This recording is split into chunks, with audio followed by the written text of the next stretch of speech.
So again, it's nice to see so many new faces, new friends, old faces, old friends, partners in LifeGuides. And I wanted to share a few words about why we're all here and introduce some guests and just have a really fun evening together.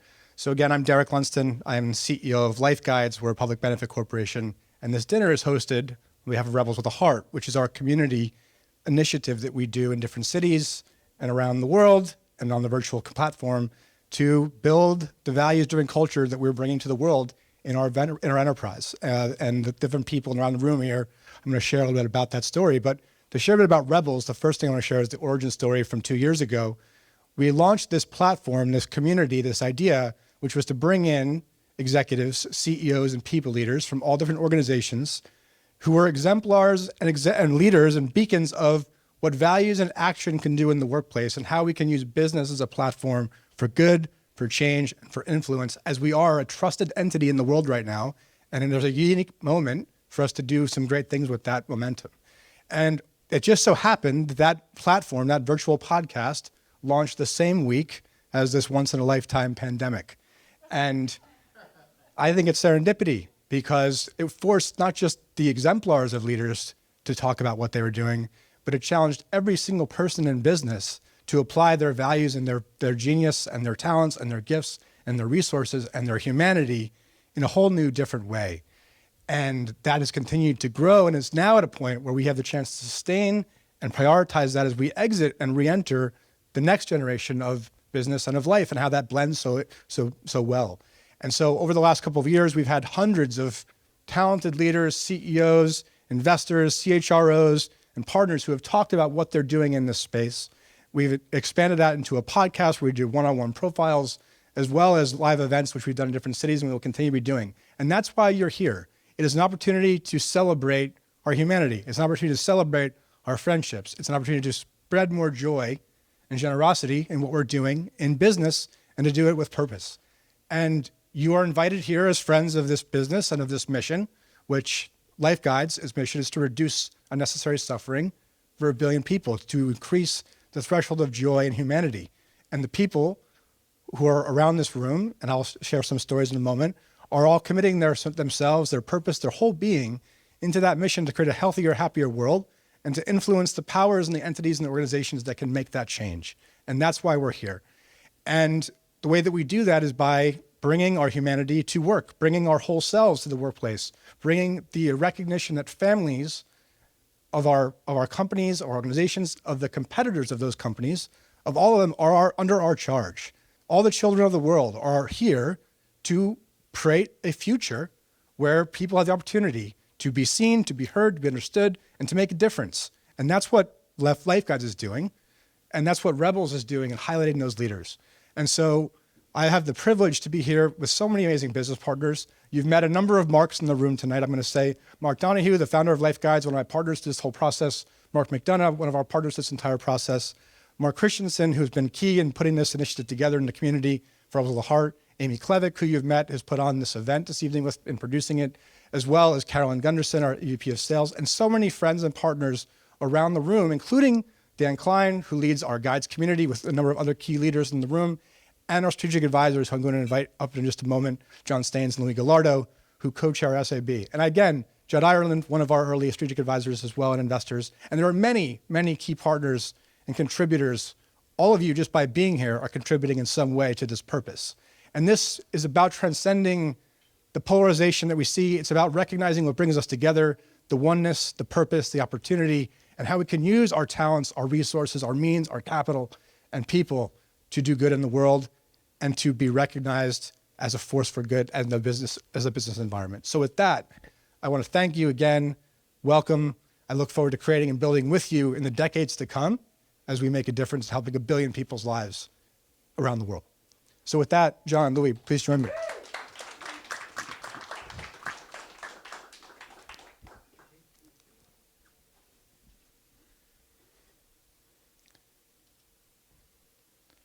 So the first question I'm gonna pose, and I'm gonna say again, both of these gentlemen are amazing individuals, amazing leaders, amazing people leaders, amazing fathers, and again, exemplifying over the course of decades in their careers and their business, how to show up in a corporate environment as Hispanic leaders, as purpose-driven leaders, as value-driven leaders, and this is not about talk, this is about action. How do you put businesses that generate conscious capitalism into action, and how do you use that for creating a better world, And so both John and Louis are examples of that. John has been working with us for several years now. He's a partner at Calibre One. He's also been an HR leader at various Fortune 500 companies in his life. And again, he's a great husband and father. Louis is also one of our co-chairs of our advisory board. He's the founder of the World Happiness Foundation, as well as a brilliant marketer and just a brilliant man. And I'm blessed to be on the stage with both of you guys. And so with that, I'll pose the first question. Either one of you can take it. How did you set about on this purpose? As Hispanic leaders, you both have come up through humble means. How did you find your purpose to get into the corporate environment, work that ladder, build up your reputation, and still infuse the values and purpose and care that you both do through the past decades, recognizing now that we're in a renaissance of how we can bring that forward? Good question, right? Let me think. Well, I'm from Madrid, Spain, and one day I was 31.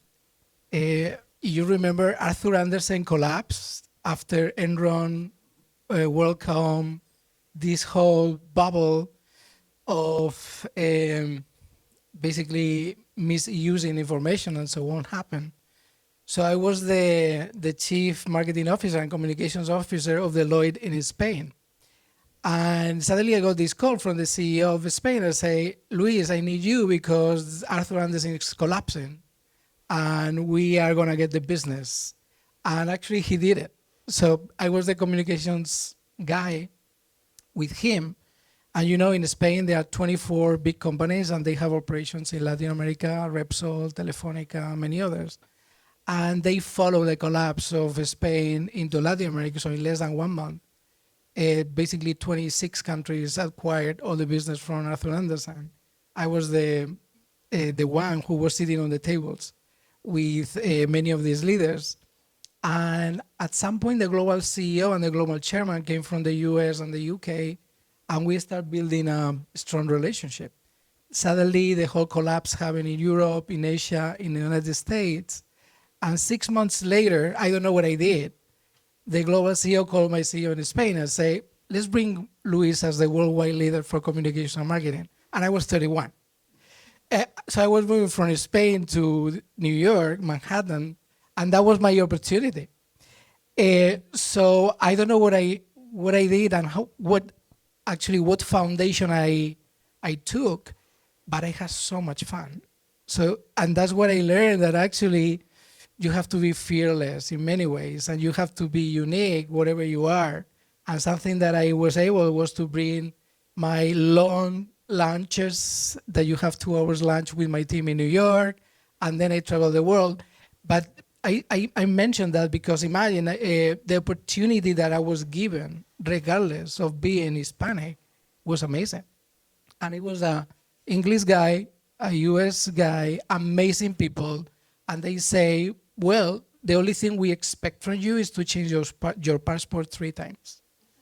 And then this is what they told me. We want to achieve the market recognition that we deserve. That's it. Change your passport, and we want to achieve the market recognition we deserve.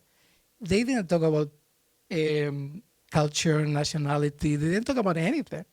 And they accepted me as a millennial at that time, changing the brand and the marketing worldwide. And I was there for 12 years.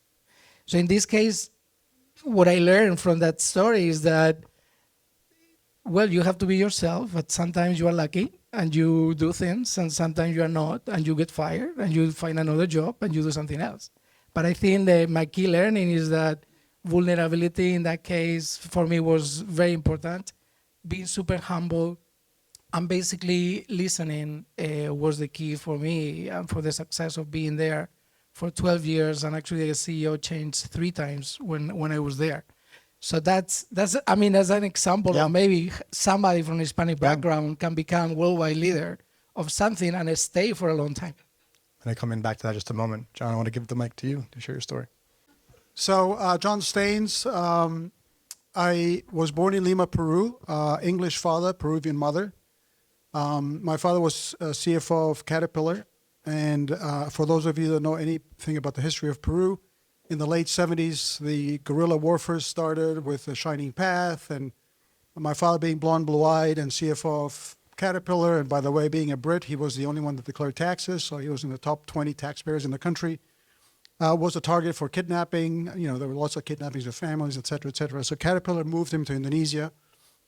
I went to Singapore in boarding school, and my global journey started, right? So was transplanted from Lima, Peru to Singapore, overnight. Came to the U.S. for university, did my MBA at Michigan in marketing, similar background. But then I found myself being a foreign student, wanting to work for a consumer product company, trying to interview for a job, and people kept closing the door because I didn't have a green card, right? I was only an F1 student. And this is way before the new programs where you can work for a year.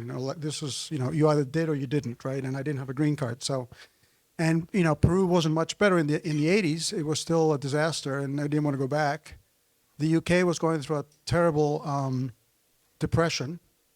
And so I didn't want to go to the UK. So I, learned to be resilient and didn't take no for an answer, and eventually found a job as a marketing manager for Equitable Life Insurance Company.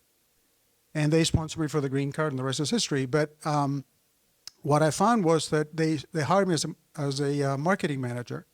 They put me in a closet, and then I had to learn how to sell ERISA.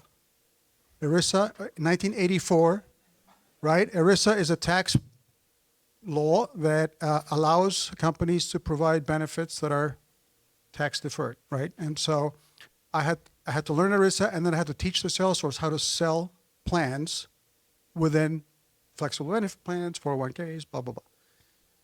Very different to what I thought I was going to be doing in consumer products, right? I mean, that's what I thought I was doing. But anyway, so that was the first job I had. And then, as luck would have it, I went to a conference in Dallas, Texas, benefit conference. And similar like here, there were 8 people at the table. I was one of the 8, and the other 7 were Frito-Lay employees. And so the person to my right was the benefits manager, and now I'm a benefits expert, right, by this point. And so we started chatting, and she said, I'm going to be moving to be an HR manager. And I said, oh, who's going to replace you? Oh, we don't have a replacement yet. Oh, well, here's my resume, right? And she said, oh, fantastic. My boss is sitting across the table.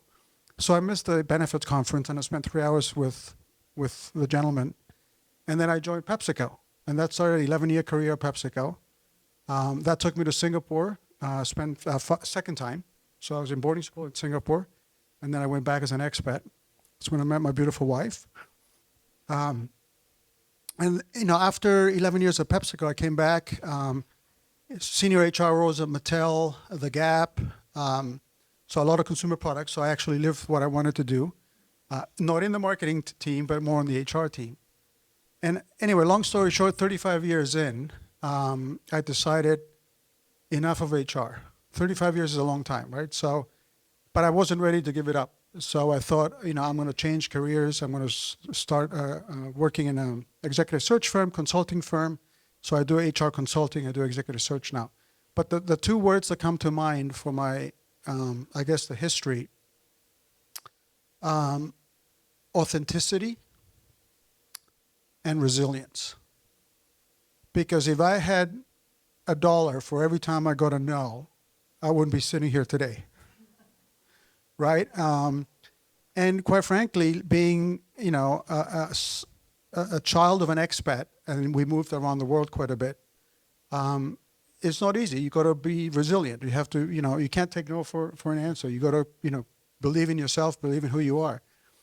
The last thing I say is, unlike Luis, I did find a lot of discrimination in this country in senior level jobs. So my father is English. My name is John Staines. Very easy to get a job. Once they found out I was Peruvian and Hispanic, and you can't help but be who you are, the treatment changed. And that's the reality back in the 80s and 90s when I started here, different to when you came here. So my focus today, my passion today is the whole area of belonging and diversity, equity, inclusion, and belonging. And the word that I chose for today is access. And this is why I love LifeGuides. You're going to leave my question there. That was coming up in the later Oh, question, but okay, I'll stop. hold that one.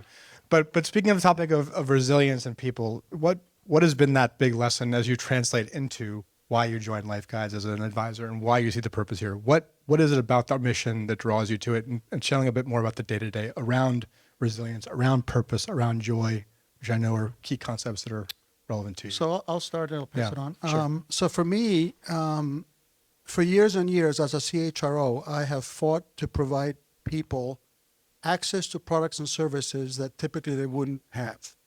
So when we talk about, the underprivileged, the underserved, we create these fantastic programs, but then when you think about who uses them, it's typically the people that don't necessarily need them, right? I mean, there's reasons why there's discrimination testing for 401k, because the higher end put more money away and the people that need it actually don't, right? So those types of things. Going back to my ERISA in the closet story. So I've been a believer in trying to create different vehicles of access for the underprivileged and for the underserved. And when I met Mark Donahue and he walked me through the whole LifeGuides model, what was the quote I said, Mark, when I met you? Where the heck have you been for the last 35 years? And I didn't use the word heck. It's an amazing, amazing service. And, I don't wish to be a CHRO again. I've done that many times, but I wish I had this product available when I was one, because it's just so amazing what it does. It provides so many solutions to so many people that really don't have access to this services on a day-to-day basis. Yeah, no, the product is amazing, but actually the team is amazing. And that's something that when you are in people's business, and that's been all my life, because before I went to Deloitte, I wanted to become a diplomat. So I was trained in international relations and conflict resolution, peace studies. So I was one of the first people in the world who studied peace, how you actually get into a state of peace with somebody you are fighting. And I was an international observer with United Nations in Bosnia 25 years ago. When I see Ukraine now, that's what I saw in Bosnia after the war, because the international observers, we were there to bring democracy and to teach mayors how to cast votes. So it was a radical change, because when I was there, I met many diplomats and I realized I don't want to be one of these people in the future. That's why I changed career. And then I went into a corporate world, because I thought, well, probably there you're going to have more money if you can do something else. And actually, that's what I found. But when I travel the world, Deloitte is in 175 countries, thousands and thousands of people, and I built a team of close to 3,500 marketeers around the world. My job was really traveling and meeting all these people. Depending who was the CEO in that company, the whole culture completely changed. Mm-hmm. And I met many toxic leaders. And those toxic leaders were bringing a lot of suffering to so many people. And that people were not free to talk to people, to other people. Those people were home, and when going home, with their suffering. And that suffering was extended to their families. And those kids and wives were suffering the suffering of these people because the boss was an asshole. So in my life, I was always like, oh my goodness, you have a civil war, or you have a war in between countries because one single person decides to do something. This is not freedom. So how do we get access to all these people who are suffering, to some people that can guide you? So the word guide has been always in my mind. And something I love is skiing. So for me, life is like skiing. Who likes skiing here? Have you tried? Okay, there are two possibilities. When you decide go skiing, you go with a friend who knows, and then the friend has to be very patient because they have to teach you. There is something very, very simple in ski, is how to basically put your skis on, then how to stop. You have to learn how to stand up when you fall, okay? And then it's basically making turns. That's it. But if you don't know how to do it, you get injured. And you know the worst thing? You injure other people. And for me, that's life. You go to a ski resort and you decide not to have a guide. And you decide to go to the top of the mountain and ski the mountain down without knowing how to stop, how to turn, or how to stand up when you fall. You need a guide for that. And that's easy because you get 2 hours of an amazing coach, an amazing guide, and suddenly you don't get injured, you enjoy, and everybody around you enjoys. So I think when I combine my vision of the world in peace with toxic leaders and the opportunity to be free from that toxicity, and then that we are in a playground, what the common thread to everything is a guide, is to have somebody who knows, who went through your suffering at some point and is here to tell you, okay, save this suffering because I'm gonna show you what you do. So this is what I found at LifeGuides. Suddenly it's like, shit, this is cool because you don't need a therapist. You don't need a coach for this. What you need is somebody who knows how to ski. That's it. It's 3 hours of teaching you how to ski. So that's how it resonates with me. It's like, it's a combination of many factors. Beautiful. Thank you, guys.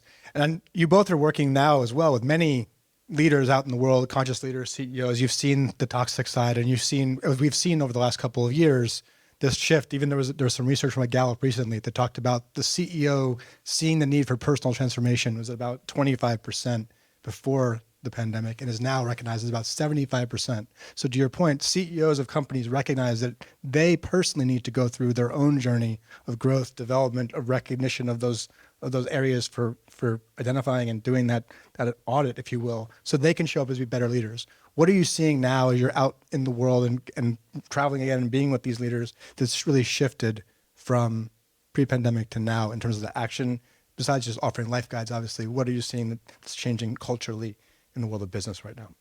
So I think there's been a shift in power, right? The CEO was the almighty powerful in the company. And now with, the pandemic, with I'm going to call the great recalibration. I don't like the word resignation because people are making different choices, not necessarily all resigning, different jobs, different careers, part-time, gig economy, blah, blah, blah. So it's all different, right? So all of a sudden, and being in the labor market now as an executive recruiter, it's a buyer's market. I mean, it's a seller's market. Sorry, it's a seller's market. So the talent is the one driving the bus, not the CEO, right? So all of a sudden, CEOs have to change the way they approach, culture, the way they approach talent acquisition, the way they approach, even when you think about, diversity. Boards are applying pressures to companies on diversity. Boards are applying pressure to companies on ESG, environmental, social, and governance. And so all of a sudden, that power is shifting away from the CEO, and the good ones recognize that they can win as a team. They can be more authentic. They can bring themselves. You don't have to have the answer to every question, right? In my experience, the a-holes that Luis was describing are people that believe that they have the answer to every question, and they don't ask their team for help. They are the almighty, right? I think a lot of CEOs have recognized that that's not the right model, and I like to use the word humility. The more humble the CEO, the more powerful the culture. And when I do a lot of HR consulting, and that's what I try to tell my CEO clients: be real, be authentic. Be humble, and you will win because people will flock to you. People want to work for you versus being that a-hole, right? So, I think one of the big challenges, and I learned this when I was in professional services, is that right now in one single company you have at least 4 generations working at the same time.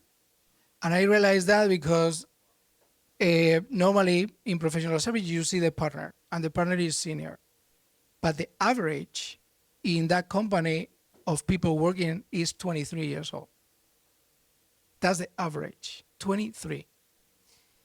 So imagine how different the perception is when you are a millennial, 23. I mean, now it's not even millennial. You go to the Z or the world generations. You have between 4 and 5 generations right now working in one single company. This is a big deal because this is the first time in history that you have so many generations. And managing that requires a lot of intuition and a lot of process and a lot of authenticity. You cannot hide anything now in one company because you have the YouTubers working in your own company. So that's transparency, complete transparency. So if you don't get conscious and more conscious leadership at the top, and we know this because we see the research, 70% of companies in the world could disappear today and nobody would miss them. 70% of companies. They disappear today, nobody cares. So what we are saying is that we are living in a crowded world where people are realizing that they work because they want the money to do something. Unless you are in a social impact business, or unless you are a founder, unless you create your own ventures. So I think that right now we are in an amazing opportunity because there are so many conscious people. And there are so many people who really want to make a difference in different way. And we are going through the most difficult and complex intergenerational challenge that anybody could have.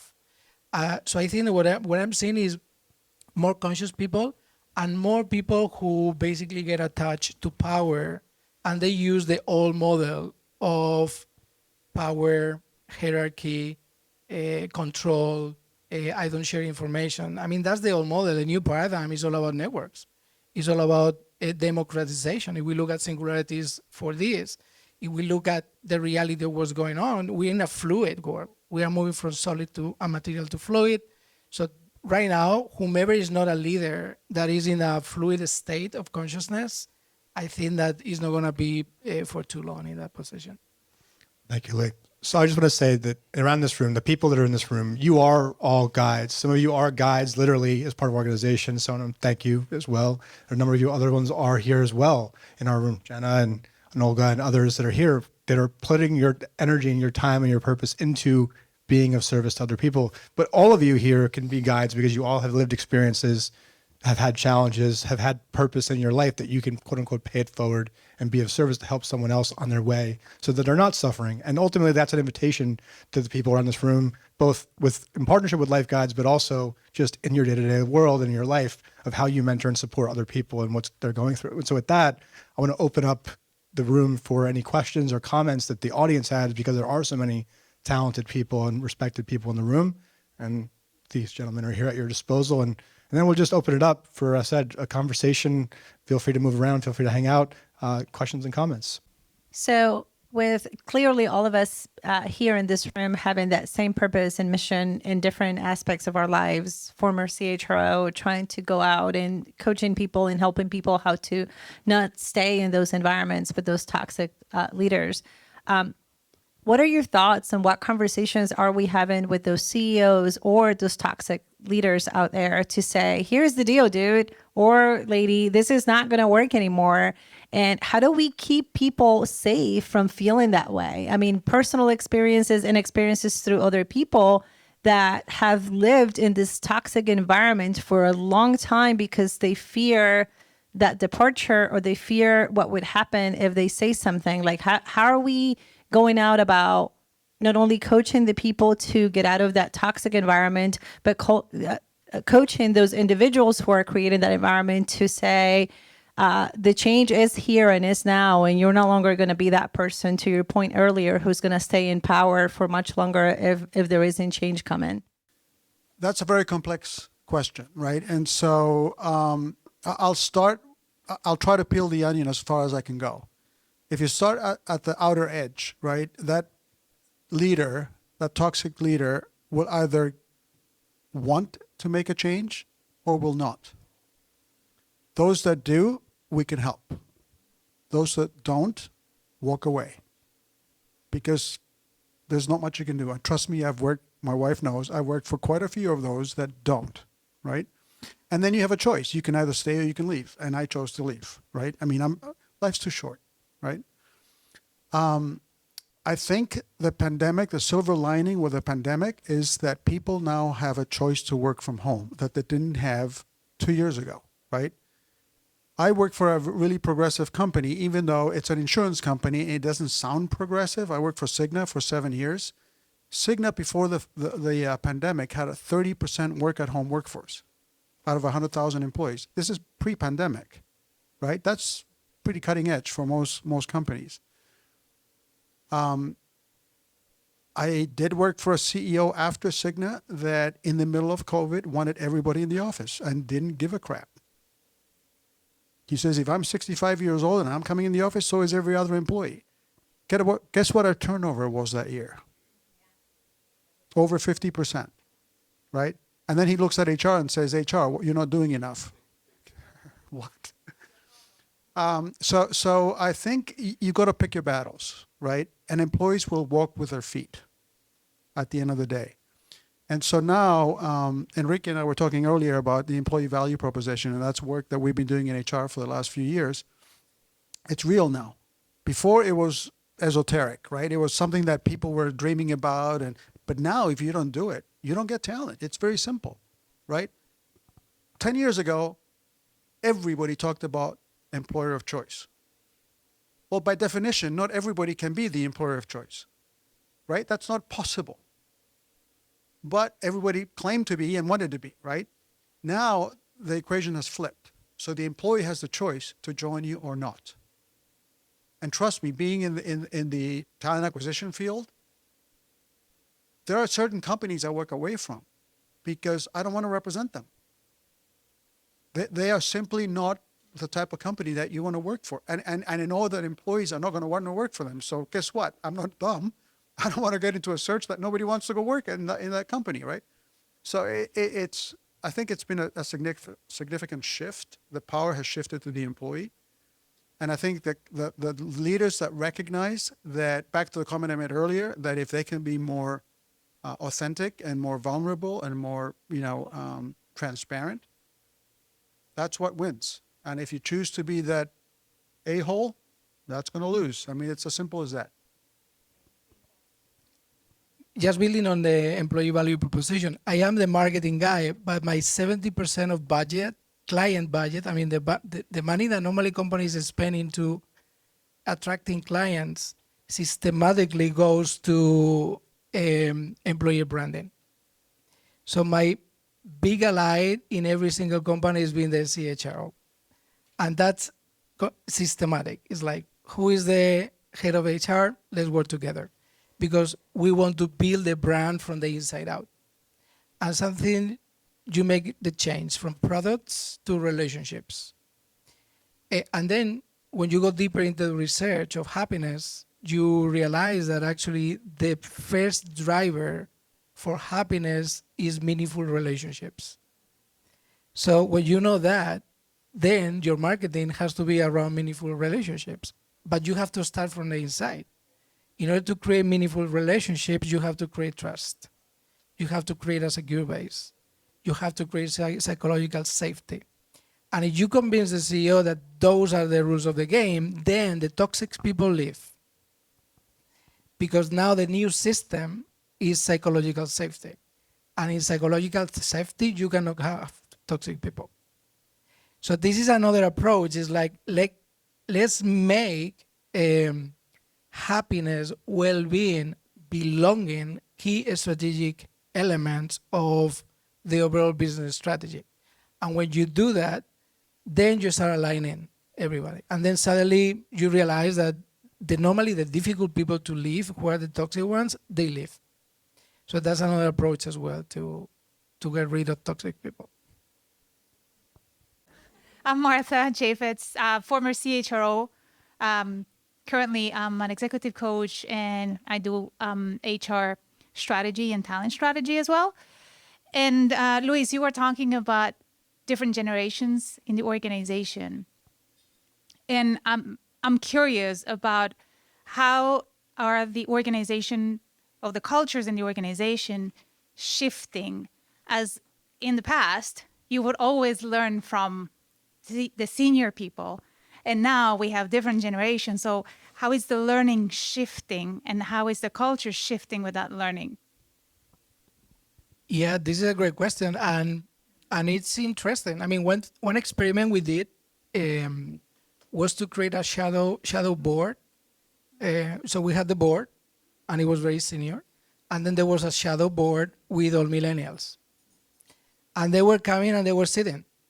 So there was another board of 3 generations of difference. So when you start listening, and then you give responsibilities, and then you create intermixed, diverse, because in this case, diversity is not racial diversity, it's age. So when you go into diversity seriously, then when you sit at the table, you have to say, well, it's not just the black, the white, the Hispanic, where is the millennial? So that's diversity really. And when you create a diversity plan, you know that you have to have at least 3 generations sitting at the same time.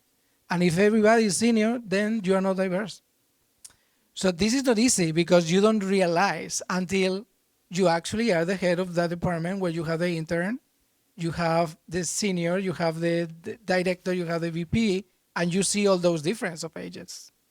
And something that I would recommend every CEO is that they sit as much as they can with all these new generations, because they are charged.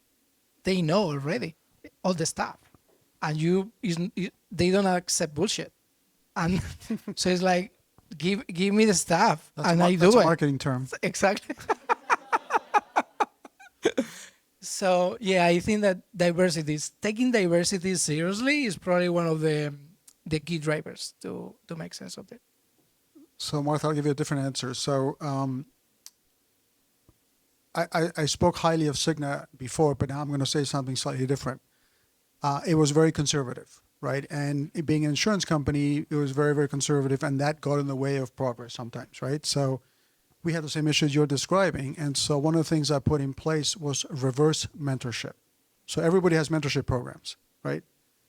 But, and I piloted it, and I would hire college kids, in the technology organization, and, I would mentor them, but then I would say, hey, you're going to mentor me as well, because I want to know what are the new trends, what's cool, why are you choosing us, why are you not going to Google or Amazon, why are you coming to Cigna, right? And so, and how can we make the employee value proposition a stronger, compelling story, so that more of you come to Cigna, right? And so I completely revamped 2 leadership programs based on reverse mentoring. Just because otherwise, if you only get it from the top, it doesn't change at all. So that was a different way that I tackled that problem. So thank you all again. Thank you, gentlemen, for sharing your wisdom and your heart to everyone here. Thank you all for joining us. Again, this was the meeting part of the event. And again, I hope it spurs some conversation at the table and what we're doing here. And again, I think the point is, the beauty of the guides model is we're all living life together. We're all experiencing things together. We'll have wisdom and purpose to share with each other. And that wisdom of the ages and the backgrounds and the diversity we all share is part of the opportunity. And so building a technology platform that brings us all together so that everyone can find the guide or guides just for them around the world in the coming decades on whatever life event, life experience, life challenge it may be.